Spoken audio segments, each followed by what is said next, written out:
కేటీఆర్ అసలు ఏసీబీ విచారణకు హాజరైనట్టా కాదా? 45 నిమిషాల పాటు సాగిన హై డ్రామాని ఎలా అర్థం చేసుకోవాలి? ఇప్పటికే కేటీఆర్ లోపలికైతే వెళ్లకుండానే బయట నుంచే ఒక రిప్లైని ఏసీబీ అధికారులకు ఇచ్చి అక్కడి నుంచి ఆయన నేరుగా తెలంగాణ భవన్కు వెళ్లిపోయారు. సో ఆ రిప్లై కాపీలో కొన్ని విషయాలను ఆయన మెన్షన్ చేశారు. తన క్వాష్ పిటిషన్ కోర్టులో ఉంది. ఏ క్షణమైనా ఆ తీర్పు వచ్చే అవకాశం ఉన్న నేపథ్యంలో ఆ తీర్పు వచ్చే వరకు కూడా తన విచారణని వాయిదా వేయాలంటూ కేటీఆర్ ఆ రిప్లైలో కోరారు. మరి కాసేపట్లోనే ఏసీబీ నుంచి కూడా కేటీఆర్ కి మరొక నోటీసు వెళ్లే అవకాశం ఉన్నట్టుగా తెలుస్తోంది. మా ప్రతినిధి విజయ్ లైవ్ లో జాయిన్ అవుతున్నారు. విజయ్, ఏసీబీ నుంచి ఎప్పుడు ఎక్స్పెక్ట్ చేయొచ్చు కేటీఆర్ కి రిప్లై?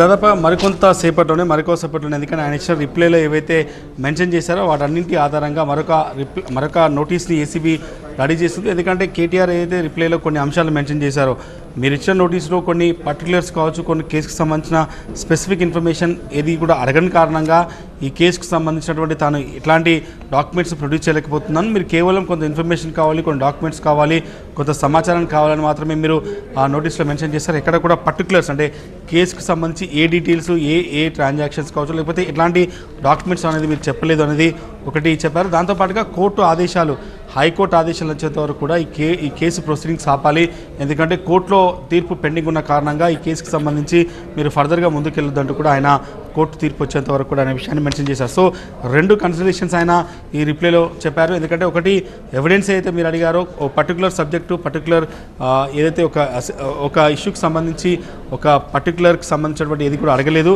రెండోది కోర్టు కేసు ఆల్రెడీ హైకోర్టులో పెండింగ్లో ఉంది, ఈ కేసు అంతా కూడా రిజర్వ్ అయి ఉంది, తీర్పు రిజర్వ్ అయింది కాబట్టి సో ఫర్దర్ ఆర్డర్స్ వచ్చేంత వరకు కూడా ఈ కేసుకు సంబంధించిన ఇన్వెస్టిగేషన్ ఆపాలనేది ఆయన చేశారు. ఓవరాల్గా చూడాలంటే ఈరోజు ఉదయం నుంచి కూడా కొంత దాదాపు ఆయన రాయదుర్గం ఓరియన్ విలాస్ నుంచి బయలుదేరి నందినగర్ రావడం, అక్కడి నుంచి ఏసీబీ కార్యాలయం మెయిన్ ఎంట్రన్స్ ఎక్కడైతే ఆ రోడ్ ఉందో ఆ రోడ్ దగ్గరకు వచ్చి అడ్వకేట్స్తోనే తాను వెళ్తాను, పోలీసులపై నమ్మకం లేదు, పోలీసులు ఫ్యాబ్రికేట్ చేసే ఛాన్స్ ఉంది, పోలీసులు కొన్ని డాక్యుమెంట్స్ని తన ఇంట్లో రైట్ చేసి కొన్ని డాక్యుమెంట్స్తోని లీకులు చేసి కేసుకు సంబంధించి తనను అక్యూజ్డ్గా తనపైన అనేక ఆరోపణలు చేసే అవకాశం ఉంది. కాబట్టి సో ఒక బాధ్యత గల పౌరుడిగా తన ఇన్వెస్టిగేషన్కి వచ్చాను, నాతో పాటు అడ్వకేట్ అసిస్టెంట్స్ కావాలన్నది ఆయన చెప్పారు. కానీ ఏసీబీ అధికారులు ఇక్కడ కోర్టు ఆర్డర్లో కావచ్చు, లేకపోతే క్రిమినల్ ప్రొసీజర్లో ఎక్కడ కూడా అక్యూజ్డ్కి సంబంధించి కోర్టు స్పెసిఫిక్ డైరెక్షన్ అడ్వకేట్ సమక్షంలో విచారణ జరగాలంటేనే ఉంటుంది తప్ప ఎక్కడ కూడా ఈ కేసులో ఆయన అక్యూజ్డ్గా ఉన్నాడు, సో ఆయన విట్నెస్ కాదు, విట్నెస్ అయినా కూడా అడ్వకేట్ని అలో చేయొచ్చు, కానీ అక్యూజ్డ్గా ఉన్న వ్యక్తిని అడ్వకేట్తో అలో చేయలేమని చెప్పి ఏసీబీ చెప్పడంతో ఏసీబీకి ఆయన రిప్లై రాశారు. రిప్లైలో చాలా స్పష్టంగా మెన్షన్ చేశారు, మీరు ఇచ్చిన నోటీస్కి తాను రిప్లై ఇది, తాను ఈ కేసుకు సంబంధించి ఇన్వెస్టిగేషన్కి సహకరించడానికి రెడీగా ఉన్నప్పటికీ కూడా మీరు ఒక పర్టికులర్కి సంబంధించిన డాక్యుమెంట్స్ కావచ్చు, లేదంటే ఏవైతే ఈ కేసుకు సంబంధించినటువంటి ఎవిడెన్సెస్ ఏవైతే అడిగారో, so I will not given any details of the information and documents చెప్పారు. కాబట్టి సో ఈ కేసు సంబంధించిన ఏ డాక్యుమెంట్స్ స్పెసిఫిక్ ఇన్ఫర్మేషన్ ఏదైతే అడగని కారణంగా తాను ఈ నోటీస్కి రిప్లై ఇస్తున్నాను.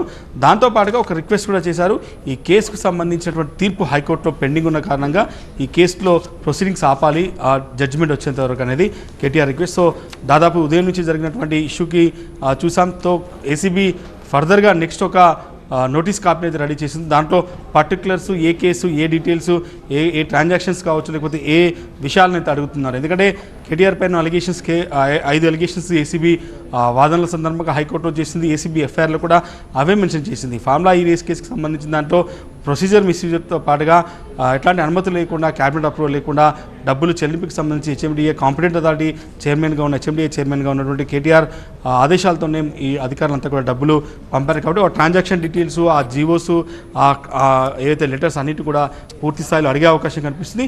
నెక్స్ట్ ఇచ్చే నోటీస్ చాలా కీలకం కానుంది. ఏసీబీ ఎట్లాంటి ఇష్యూస్ని కావచ్చు, ఎట్లాంటి ఇన్ఫర్మేషన్ అడుగుతుంది అనేది ఆ నోటీస్లో ఖచ్చితంగా మెన్షన్ చేసే అవకాశం కనిపిస్తుంది. చూడాలి ఏసీబీ ఈ రోజే నోటీస్ ఇస్తుందా, కొంత సమయం తీసుకొని నోటీస్ ఇస్తుందా అని మాత్రం మరికొద్దిసేపట్లో క్లారిటీ వచ్చే ఛాన్స్ కనిపిస్తుంది. రైట్ విజయ్, సో మరి కాసేపట్లోనే కేటీఆర్ కు ఏసీబీ నుంచి